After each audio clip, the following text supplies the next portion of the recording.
Assalamualaikum warahmatullahi wabarakatuh.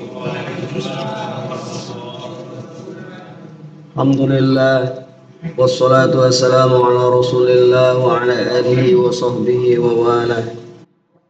Asyhadu an la ilaha illallah wahdahu la syarika lah wa asyhadu anna Muhammadan abduhu wa rasuluhu la nabiyya ba'da. Allahumma shalli wa sallim wa barik ala sayyidina Muhammadin wa ala alihi wa sahbihi wa sallim. Amma ba'du, al-fatihatu ala niyatin an Allah yaftahu ala futuhal arifin wa yufaqihuna fid din wa yarzuquna kamal al-ikhlas wal yaqin wa ma ila arwahil ulama'il amilin wal awliya'i salihin wa liladayya al-hadirin ajma'in anna Allah yaqbalu minal jami' wa yasruhu anil jami' wa ya'fu anil jami' wa yasruhu sya'nul jami' fid dunya wal akhirah. والفاتحة أن الله يغفر ويرحم أحيانا وأمواتنا ويشفي مرضانا. اشفي أنت الشافي يا الله، لا شفاء إلا شفاؤك شفاء تاما لا يغادر سقما. الفاتحة. أعوذ بالله من الشيطان الرجيم. بسم الله الرحمن الرحيم. الحمد لله رب العالمين الرحمن الرحيم مالك يوم الدين. إياك نعبد وإياك نستعين اهدنا الصراط المستقيم صراط الذين أنعمت عليهم غير المغضوب عليهم ولا الضالين. آمين آمين يا رب العالمين. بسم الله الرحمن الرحيم. قال المصنف هذا الكتاب نفعنا به وبعلومه وغفر له ولوالديه ولمشايخه آمين يا رب العالمين. Babul amali bin niyah. Kita akan membahas bab berkenaan dengan amal sangat tergantung dengan niatnya. Babul amali bin niyah. Bab amal disebabkan niat. Wa anil Hasani rahimahullahu fi qawlihi azza wa jalla qul kullu ya'malu ala syakilatihi yakni ala niyatihi yakni al-amalu bin niyah. Kama ruya qala an-nabiy sallallahu alaihi wasallam niyatul mu'mini khairun min amali.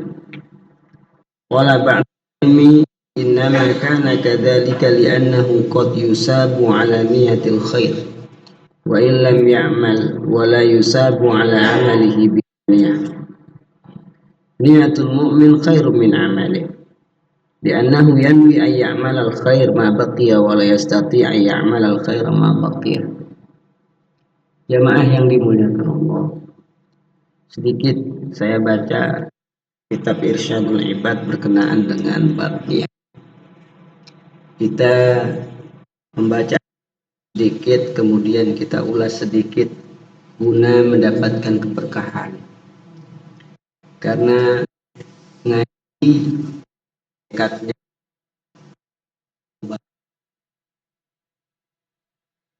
yang soleh.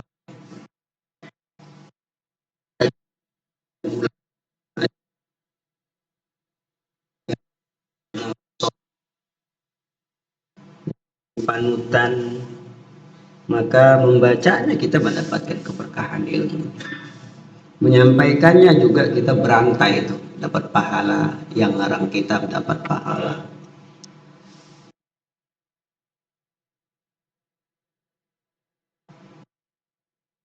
Kita akan membahas amal tergantung niat.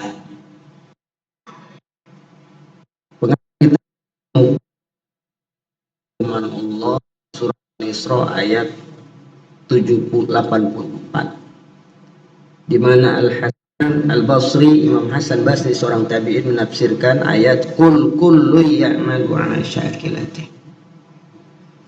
Katakan ya Muhammad, kullun segala sesuatu, ya'malu melakukan satu perbuatan, 'ala syakilati. 'Ala syakilati itu tergantung bentuknya, tapi Imam Hasan Basri mengatakan 'ala syakilati artinya 'ala niati, tergantung niatnya. Jadi surat Al-Isra ayat 84 ini ditafsirkan segala sesuatu perbuatan tergantung niat, dan diperkuat oleh hadis Nabi sallallahu alaihi wasallam, niatul mu'mini khairum min amali. Niat seorang mukmin ya itu lebih baik ketimbang amal.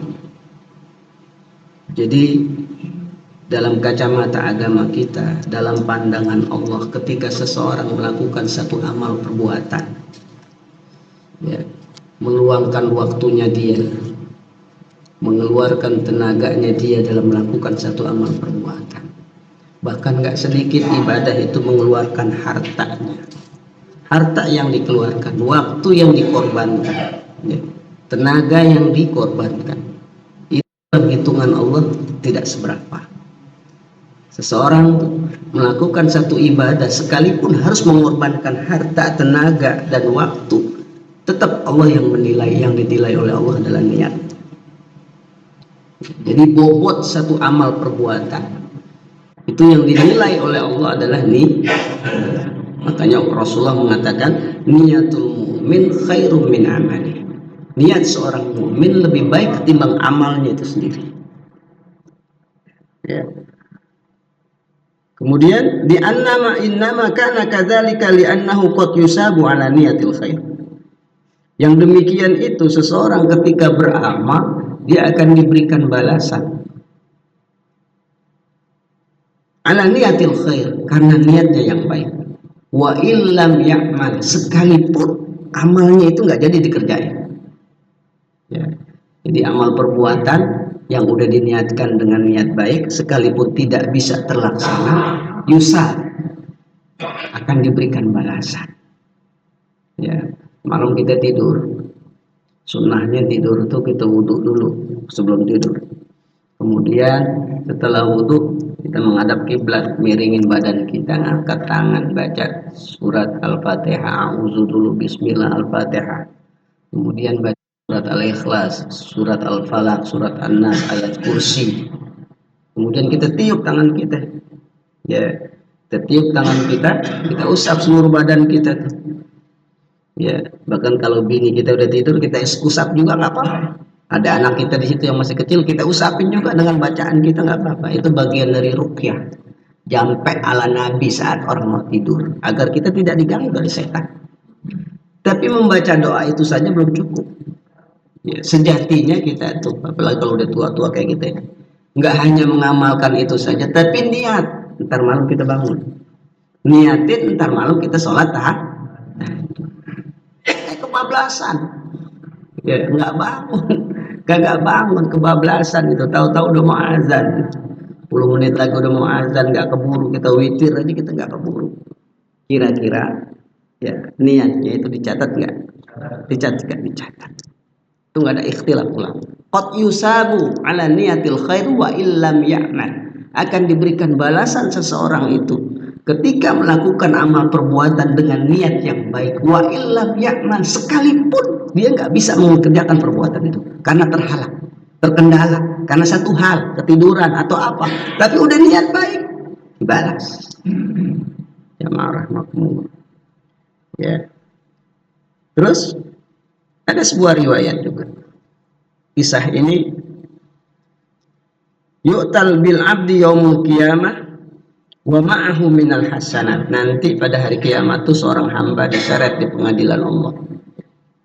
Wa ma'ahu minal hasanat, dan bersama hamba itu ikut kebaikan-kebaikan saat di dunia.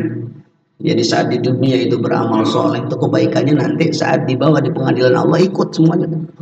Makanya ada istilah orang mati yang dibawa apa? amal, amal kebaikan dan keburukan. Nanti ada seorang hamba ketika di pengadilan Allah bersamanya ma'al hasanat, minal hasanat, kebaikan-kebaikan. Amsalul jibalil rawasi, kebaikannya itu seperti gunung yang tinggi dan besar. Banyak, setumpuk kebaikan. Fayunadi munadin man kana lahu min ala fulanin madlamah. Tiba-tiba Allah menyeru dari kejauhan. Ya, Allah, man kana lahu ala fulanin mazlama, siapa di antara kalian hei fulan-fulan yang ketika di dunia ini diperlakukan zalim oleh orang ini, falyaji falyakhudhuha, kata Allah, datang dan silakan ambil kebaikan orang ini. Fayaji'u unasun fayakhudhuna min hasanatih, dan kemudian datang orang banyak. Unas itu jamak dari nas itu manusia. Kalau unas banyak manusia datang saat itu. Fayakhudhuna min hasanati, diambil semua kebaikan. Hatta la yabqa minal hasanati syai'un, sampai orang yang banyak amalnya itu la yabqa minal hasanati syai'un, amal kebaikannya enggak tersisa sedikit pun. Wa yabqal 'abdu hayran, dan yang tersisa dia kebingungan. Bingung dia. Ya Allah, udah habis, udah keambil buat orang banyak. Ya, orang yang pernah dizolimi, difitnah, haknya diambil dan terus sudah habis. Akhirnya kebingungan dia.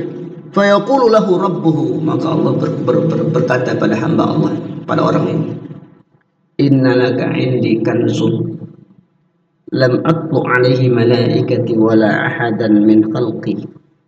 Ya hambaku, sesungguhnya kau masih punya kekayaan. Lam atlu alaihi malaikati wala ahadan, yang aku enggak perlihatkan kepada malaikat sekalipun, atau nabi sekalipun, atau seseorang sekalipun, hatta nabi, malaikat sekalipun, enggak pernah aku perlihatkan. Kau masih punya kekayaan yang aku simpan. Ya. Kemudian fayaqulu ya Rabbi ma huwa, hamba ini berkata, apa itu ya Tuhanku?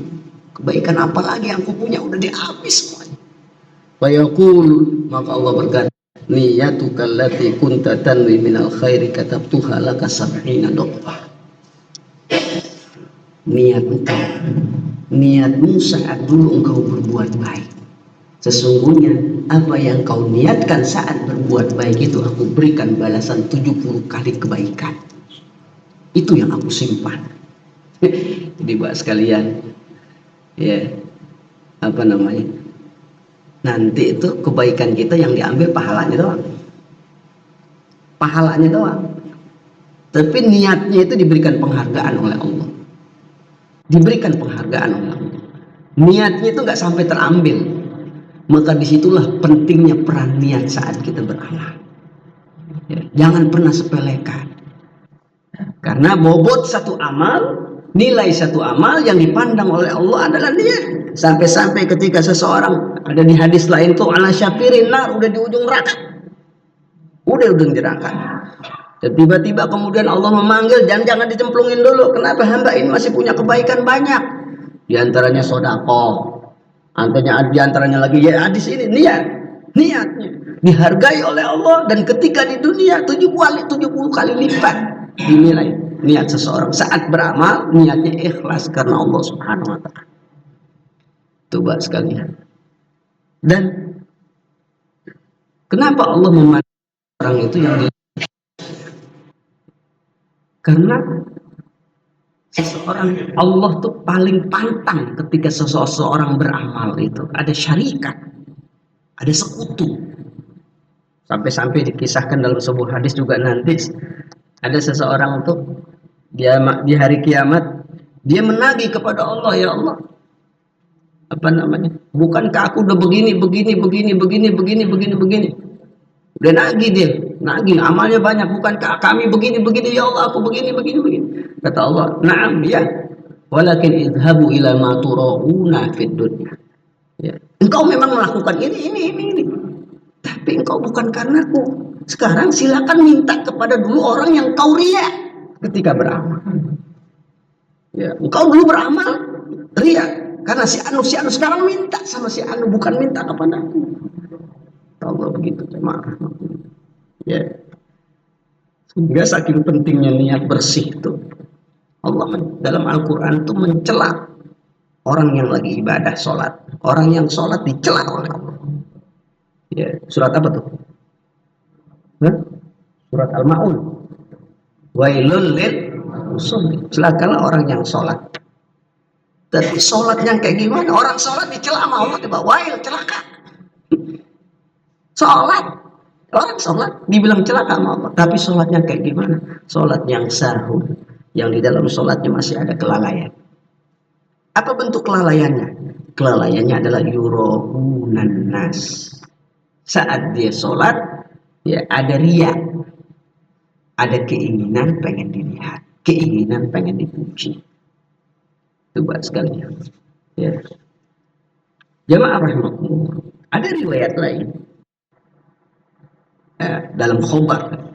Annahu yu'ta bil 'abdi yaumal qiyamati fayu'ti kitabahu biyamin. Satu ketika nanti seorang hamba itu ketika diseret di pengadilan Allah, saat itu diberikan catatan amal perbuatannya biyaminihi dari tangan kanan.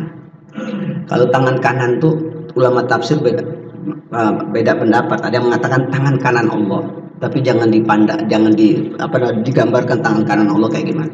Ada sebagian mengatakan tangan kanan malaikat. Catatan harian gitu nanti diberikan dari tangan kanan malaikat. Tandanya fasaufa yuhasabu hisabat yasir. Tandanya kalau diberi dari tangan kanan malaikat, hisab kita baik. Ada seorang hamba dalam sebuah riwayat dikatakan dia diberikan catatan amalnya dari tangan kanan. Fayura fihi, maka ketika dibaca, kan disuruh baca nanti kita. Iqra kitabaka. Karena Al-Quran begitu. Baca tuh kitabmu. Kafa billahi syahida. Cukup Allah sebagai saksi bagimu. Fayura fihi al-hajj, maka didapati di situ ada pahala haji. Wal umrah, ada pahala umrah. Wal jihad, ada pahala jihad. Ya. Fayaqulul 'abdu fi nafsihi, dan dia berkata, ma amiltu min hadza syai'an, aku enggak pernah melakukan ini. Enggak pernah berangkat haji, enggak pernah umrah, enggak pernah berjihad. Walaysa hadza kitabi, kalau begitu ini bukan catatanku ya Allah, bukan catatanku. Kok ada di sini pahala haji, pahala umrah, pahala jihad, ini bukan catatanku ya Allah. Itu kata hamba Allah. Fa yaqulullah ta'ala, maka Allah berkata, Iqra fa innahu kitabuka, baca lagi sesungguhnya ini kitabmu saat kau di dunia. Ishta dahran wa anta taqul law kana limalul lahajjtu. Engkau telah melakukan kehidupan sekian tahun dan engkau telah melakukan satu perbuatan. Yes, engkau sudah melakukan satu perbuatan yang engkau enggak pernah laksanakan, tapi udah diniatkan. Law kana al-hajjtu, udah niat pergi haji, tapi enggak terlaksana. Niat umroh, tapi enggak terlaksana. Itu buat sekalian. Jadi buat sekalian, jangan sepelein. Bahkan buat sekalian, kita ini nggak pernah pergi haji, nggak pernah punya umroh, nggak pernah umroh. Kira-kira dalam catatan amal kita bisa nggak dapat pahala haji dan umroh? Bisa nggak? Bisa. Ya, dalam sebuah hadis Imam Tirmidzi, hadisnya hasan, sebagian mengatakan sahih. Dari Anas bin Malik kalau nggak salah, Rasulullah mengatakan man sholla jama'atan, man sholla subuh jama'atan. Ya, kemudian summa qa'ada yazkuru hatta tatlu'u syams summa shalla rak'atain kana lahu ka'ajri hajjah wa umrah. Barang siapa yang sholat subuh berjamaah, kemudian setelah itu duduk sebentar dia zikir, dan kemudian hatta tatlu'u syams, sampai matahari terbit, summa shalla rak'atain, kemudian sholat dua rakaat, faka'annahu hajjatan wa umrah, maka balasannya seperti pergi haji dan umrah. Kan hadis Nabi begitu. Ya, sholat 2 rakaat setelah sholat subuh, sesaat setelah matahari terbit. Ulama beda pendapat, itu yang disebut sholat syuruk. Ada yang sebagian mengatakan sholat duha. Ada yang membedakan antara sholat syuruk dan duha. Ada yang menyamakan antara sholat syuruk dan duha. Tapi lebih kuat adalah sama. Ya, yaitu sholatnya waktunya ya terbit, ya setinggi 1 tombak. Setinggi 1 tombak. Nah, 1 tombak itu pendapat, ada yang mengatakan 5 menit setelah sampai 15 menit matahari terbit. Ada yang mengatakan 15 sampai 20 menit matahari terbit. Afdolnya di situ. Setelah matahari terbit.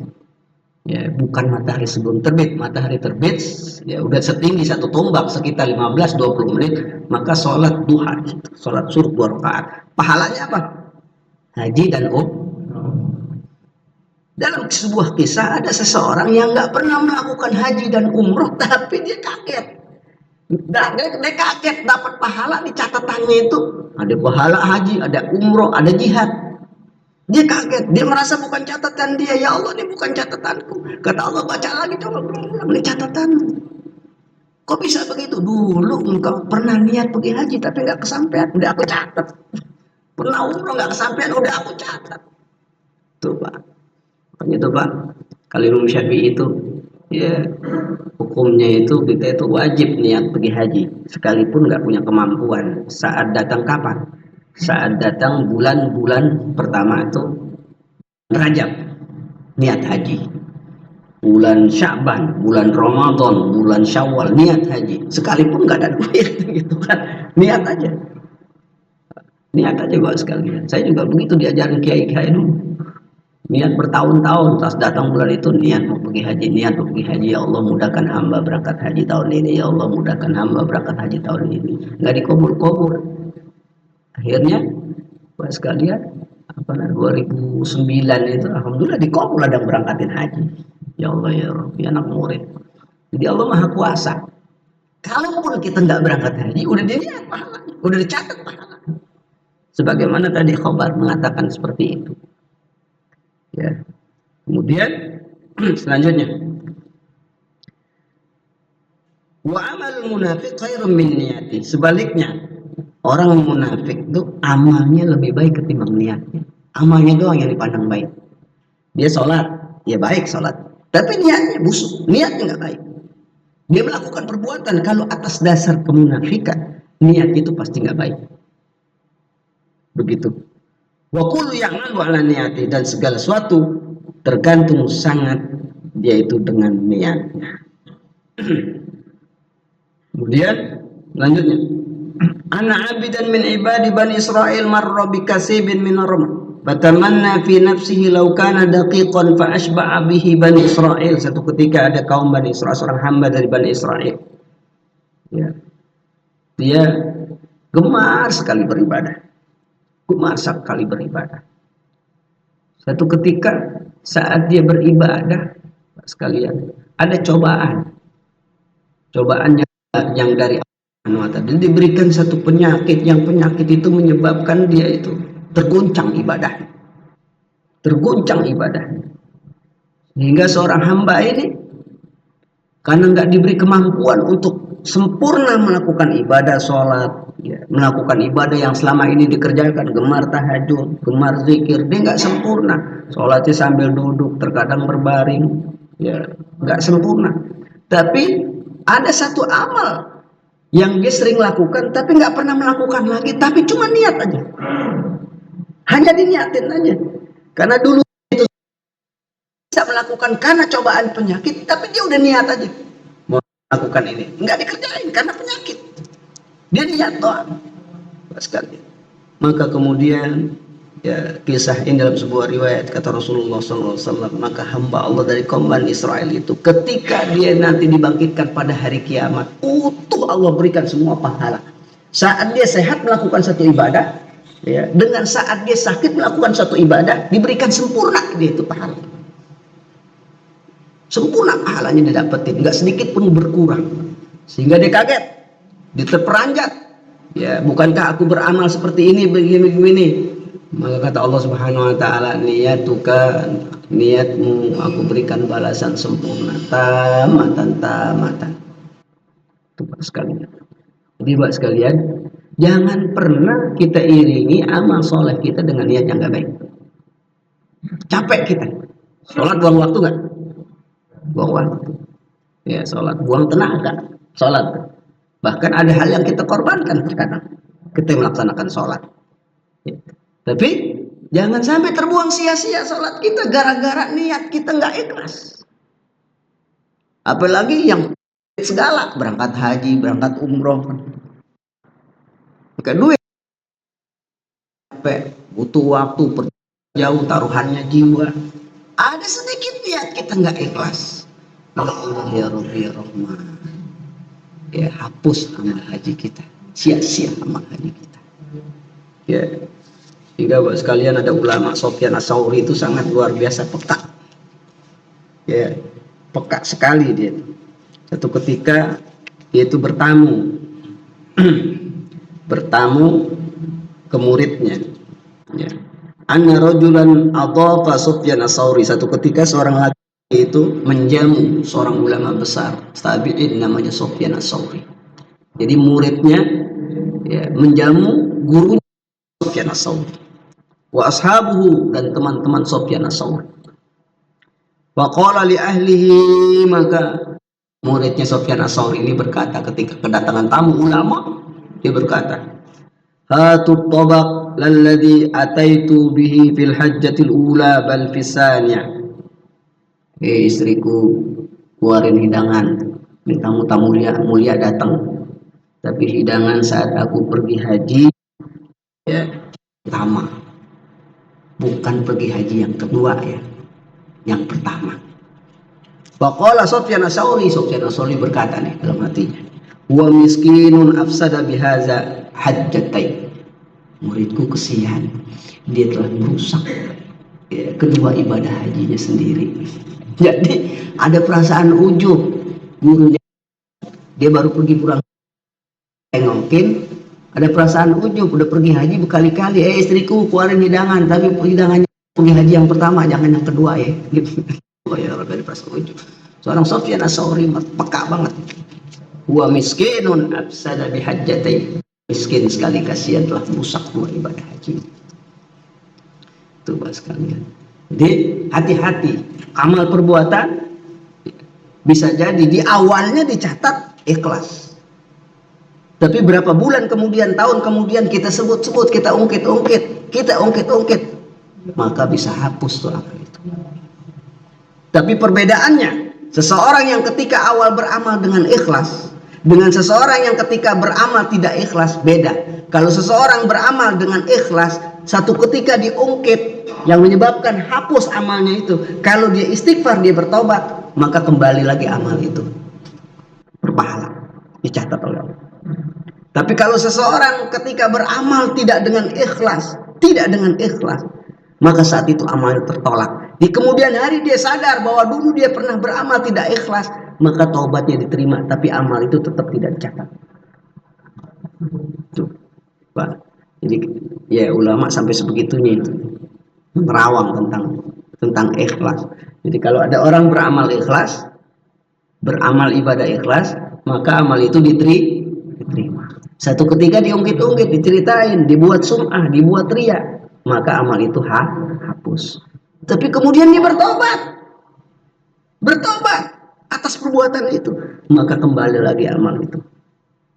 Berbeda ketika seseorang beramal ikhlas, di awal mula dia beramal tapi tidak dengan ikhlas, nggak ikhlas amal, maka amal itu tidak diterima. Di kemudian hari dia sadar bahwa saat itu dia beramal tidak ikhlas, dia mohon ampun, beristighfar kepada Allah, taubatnya diterima, tapi amal tetap tidak dicatat. Ya, nggak dapat penghargaan, tidak ikhlas saat itu. Makanya Bapak sekalian, ya, pentingnya kita awal mula beramal itu harus kita iringi dengan seikhlas-ikhlasnya karena Allah.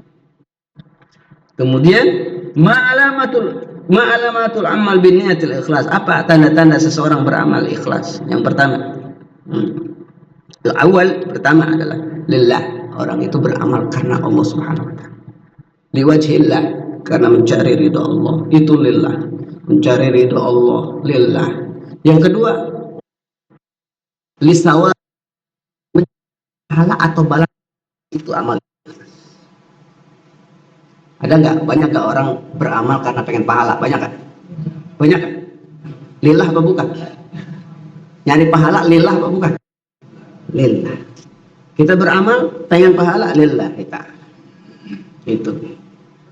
Ya. Wasalis ya'malu bittiba'i sunnatin Nabi. Yang ketiga, beramal karena pengen ngikut sunnah Nabi. Contoh Nabi itu juga lillah. Ada orang pengen Nabi ngerjain kayak begini, Nabi pengen ngikut Lillah bukan? Lillah. Perintahkan, qul in kuntum tuhibbu, ya, katakan ya Muhammad, jika engkau cinta kepada Allah, ya aku ikuti Nabi. Yuhibbukumullah. Jadi mengikuti Nabi, beramal sebagaimana Rasulullah beramal, itu bagian dari mendatangkan cinta kita. Dan sehingga ulama menggolongkan orang beramal karena ikut sunnah Nabi itu bagian dari ikhlas. Ya, yang keempat, warabi, ya, ya'malu li akhar. Dia beramal, pahalanya buat orang lain. Itu juga ikhlas. Beramal, pahalanya buat orang lain. Itu juga ikhlas.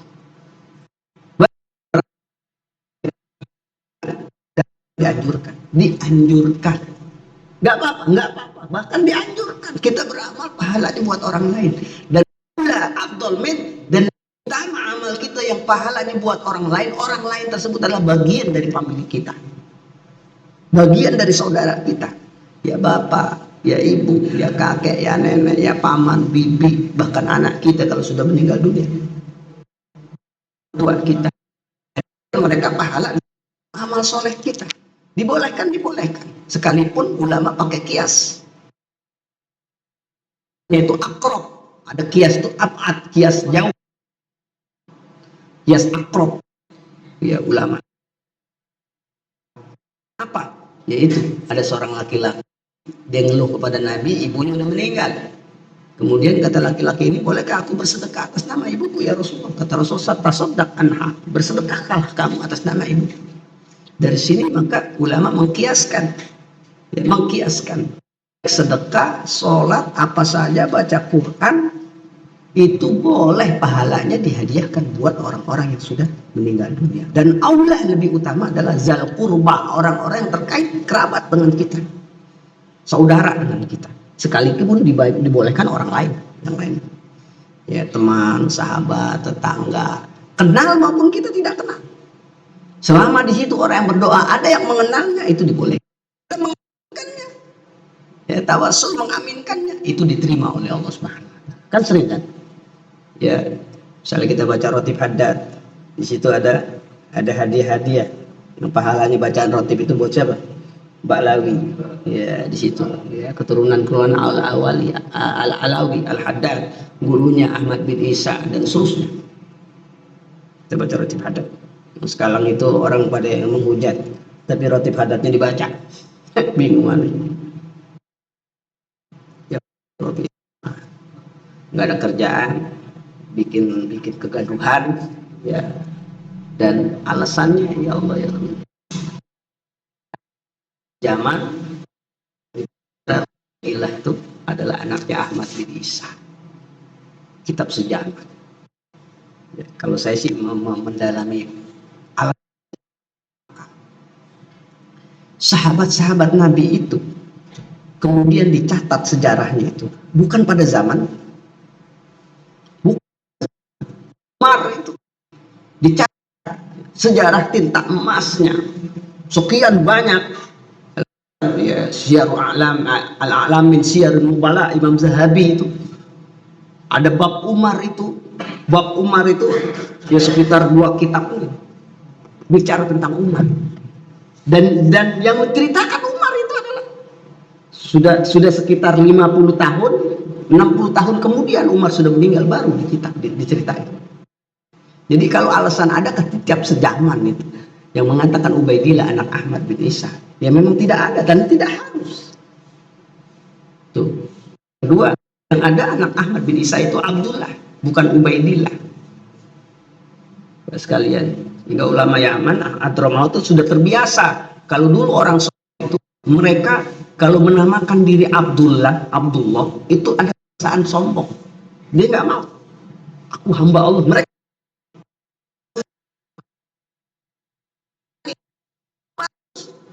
Abdullah nama bagus, tapi orang menyandang nama itu karena ketawaduannya, kerendahan hatinya itu, dia merubah namanya jadi Ubaidillah, Ubaidullah. Ubay itu artinya bapak kecil, seorang hamba, seorang kecil dalam pandangan Allah. sebagai hamba Allah. Maksudnya begitu Ubaidillah. Dan itu di Yaman itu udah termasuk. Jadi Abdullah ya Ubaidillah. Ya, yang kedua. Yang ketiga, sejarah itu dicatat abad ke-9 sampai abad ke-8. Berarti tahun yang lalu. 800 tahun yang lalu. Ya, yang mengomentari bukan ulama tanggung-tanggung. Ibnu Hajar al-Asqalani, pensyarah kitab Sahih Bukhari. Ya, kemudian Ibnu Hajar al-Haytami, kemudian apa namanya, Ahmad al-Haddad, Habib Ahmad al-Haddad, gurunya pengarang kitab Sulamut Taufik, Safinatun Najah, Fathul Qorib, gurunya itu semua.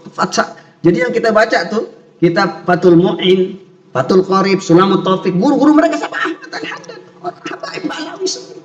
Di pesantren dipelajarin. Kalau ente nggak percaya ya udah jangan pakai kitab-kitab itu. Jadi apa banyak asumsi-asumsi. Ya, ada yang bilang katanya isu ini sengaja diciptakan karena ingin mengaburkan kasus besar. Ya. Korupsi 271 triliun sampai hari ini tenggelam, padahal banyak melibatkan uang kayak begitu. Tapi yang jelas Allah kita makan isu ini sampai ya Allah udah anjing-anjing jahanam kan nggak ada, tidak ada yang begitu kan. Ya kita itu, jadi kalau ada orang mengaku zuriyah Nabi, husnuzon, ahlaknya adabnya kurang baik Pak Ustadz, urusan dia sama Allah. Ya, karena Rasulullah itu taraktu fikum amrayn, kata Nabi, aku telah meninggalkan dua perkara pada engkau.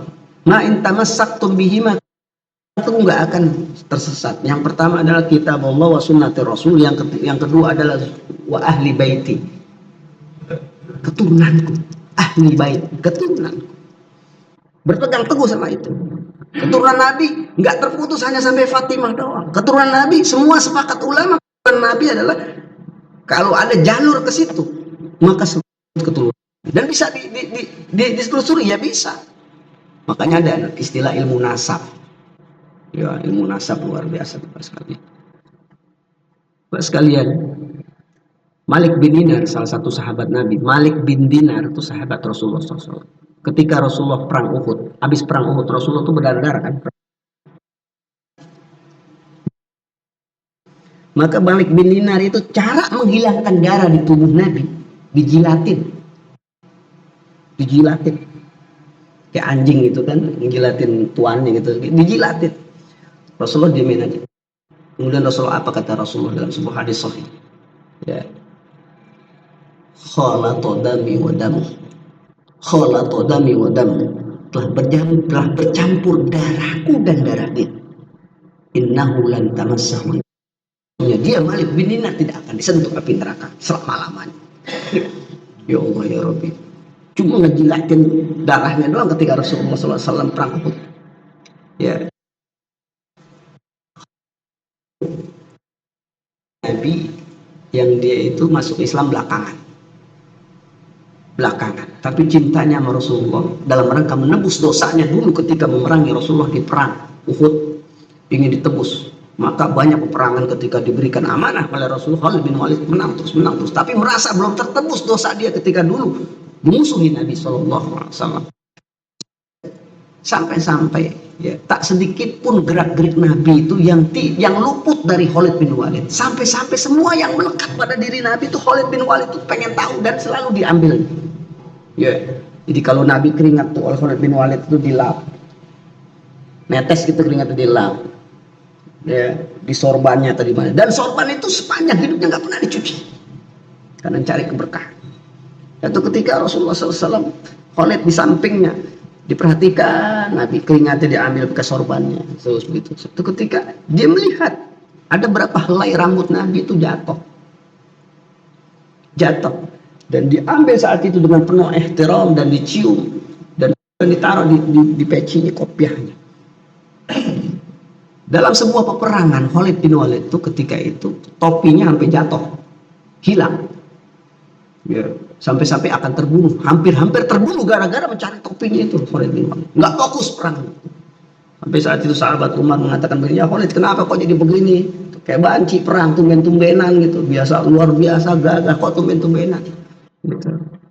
Humumi, ya, Khalid sakit telah membuat aku sedih, piciku hilang. Gara-gara peci aja bisa begini katanya gitu, kata Umar bin Khattab. Begitu amat perang jadi kagak fokus.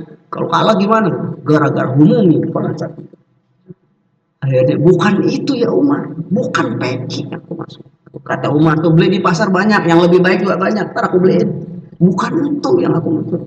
Yang aku maksud adalah di dalam peciku ada rambut Rasulullah Sallallahu Alaihi Wasallam, ada rambutnya Nabi. Ya. Dan kisah itu sahih sekali. Jadi coba benda-benda yang melekat pada Rasulullah itu memiliki keberkahan. Apalagi darah Nabi mengalir pada seseorang. Itu sepakat ulama. Sekalipun sudah sekian ratus tahun, bahkan 1000 tahun, bahkan lebih dari 1000 tahun. Ya. Tapi tetap sekalipun mengalir darah Nabi pada orang tersebut, kalau ilmunya adabnya kurang baik, ya kita tetap hormati. Kita tetap hormati, kita muliakan. Ibarat kita kedatangan tamu. Kita kedatangan tamu nih. Tamunya mah preman. Kita tahu di kampung kita tuh tamu preman, suka mabok, suka ini. Datang tamu ke rumah kita, baik-baik datang.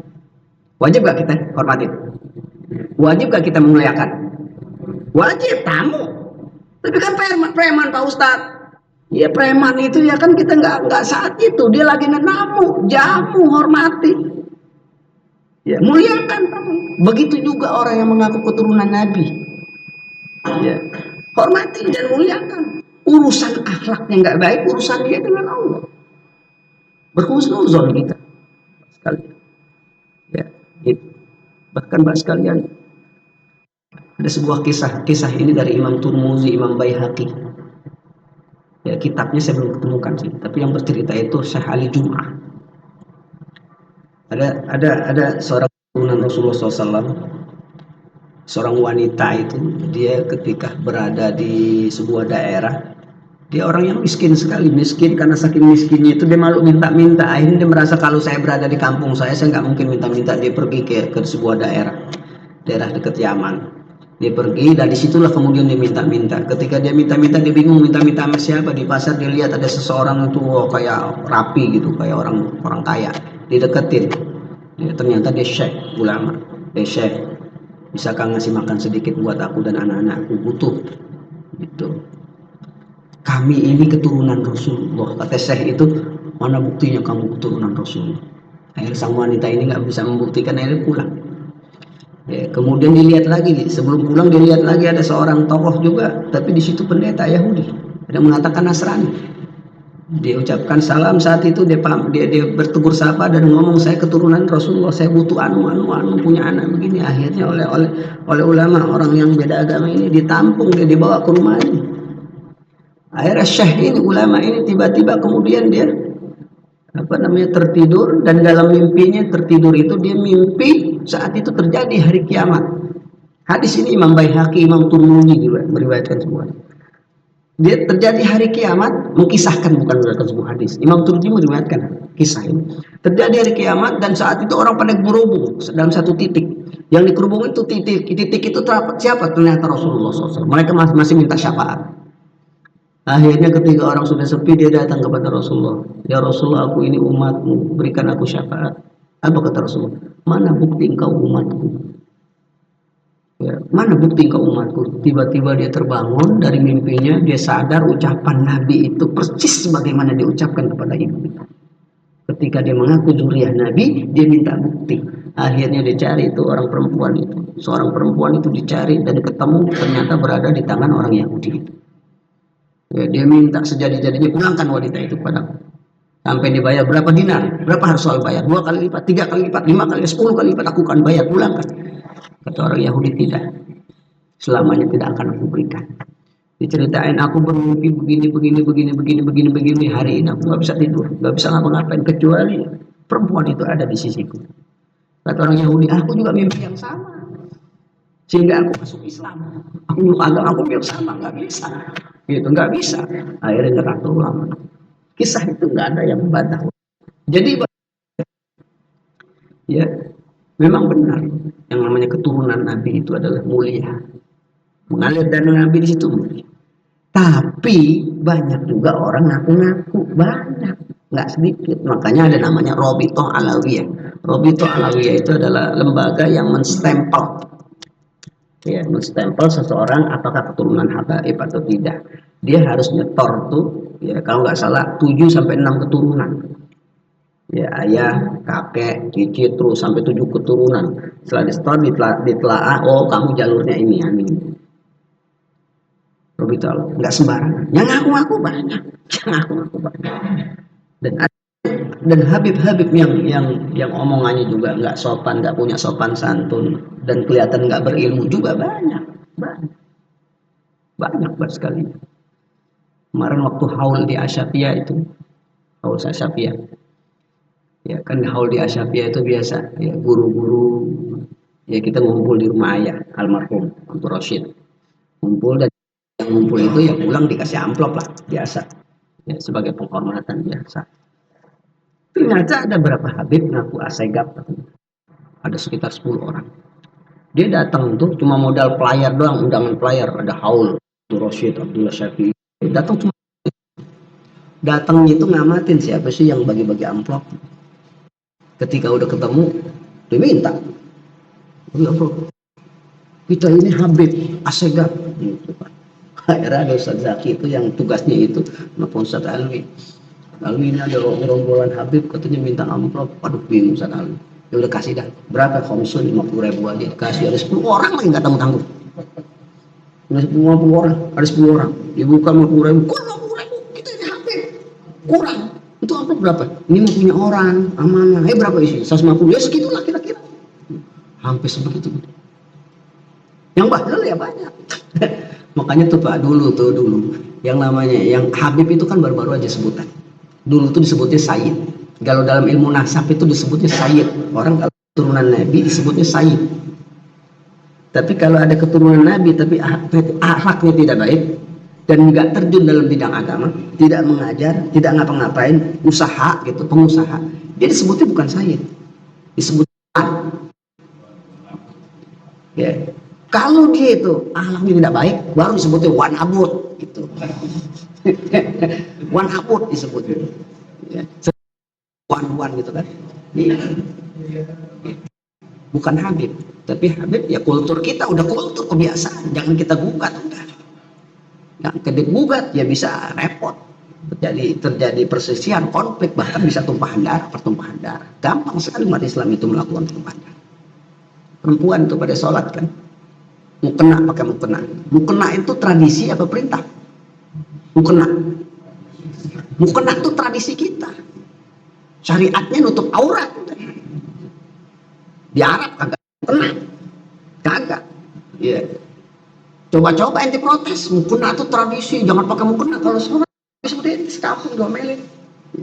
Jadi nggak usah diusik-usik. Nah, udah emang dari dulu ratusan tahun zuriyah Nabi itu sangat dihormati di kita. Nah itu kalian. Jadi kembali ke sini, ke asal kita bahwasanya ada 4 kategori tadi amal ikhlas. Yang lillahi ta'ala, mencari balasan dari Allah, dan kemudian mengikuti contoh Nabi, dan yang keempat kita beramal pahalanya kita hadiahkan buat orang lain. Itu termasuk amal yang ikhlas karena Allah. Sampai sini ada pertanyaan? Gak ada ya? Kalau nggak ada kita sudahi, mudah-mudahan bermanfaat buat kita semua. Semoga Allah senantiasa menjaga iman Islam kita, Allah lindungi keluarga kita dari segala macam mara bahaya dan musibah.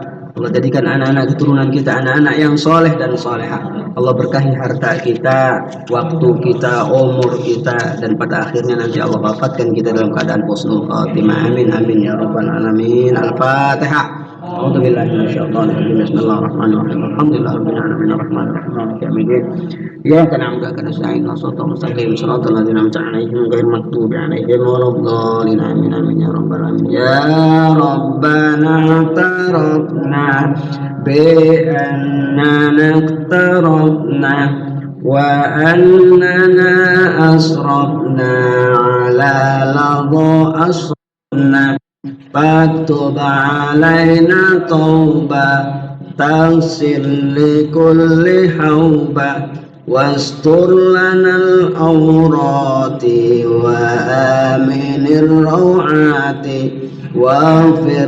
لوالدينا ربي ومولدينا والآل والإخوان وسائر الخلان وكل ذي محبة أو جيرة أو صحبة والمسلمين أجمعين رب اسمع فضلا وجودا منا لا باكتساب منا بالمصطفى الرسول نرضى بكل سول صلى وسلم ربي عليه عد الحب وآل وصحبه عدد طش صحبه والحمد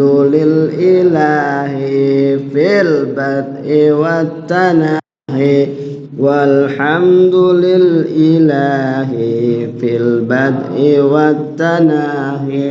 Assalamualaikum warahmatullahi wabarakatuh.